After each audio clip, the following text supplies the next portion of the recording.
In this guide, I'm going to show you how you can move the text chat window to a different area of your screen here in Battlefield 6. Before we do dive into this guide, make sure to like the video and subscribe to the channel with all notifications on. It really does help the channel, lets us know that you want more content like this. We'd greatly appreciate it, and if at any point throughout this guide you do have any questions, just ask them down in the comment section below, and we can help you out further. I'm going to be doing my best to reply to every single comment down there. First things first, if you're not in a game, go ahead and get in a game. And if you don't want to get in a real game, go ahead and navigate down to that community tab, go into search experiences, and just find one of these private matches right here and get in one of them. After you're in a game, what you're going to want to do is actually open up your menu and go into your settings up in the very top. From here, all you need to go and do is navigate down to the graphics tab on the left-hand sidebar and scroll all the way down to the very bottom, and you're going to see your chat settings right here. First things first, make sure that you can actually see that chat by having it on show, and then hit chat settings to open up a page that looks something like this.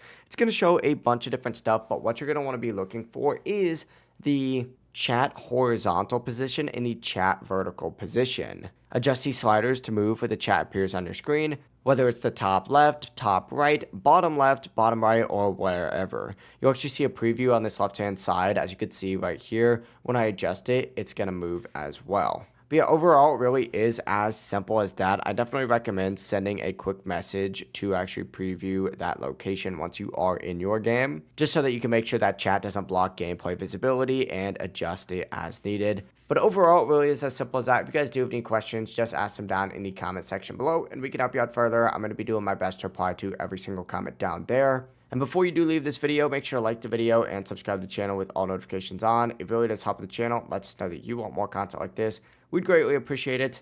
Have a great rest of your day. Peace.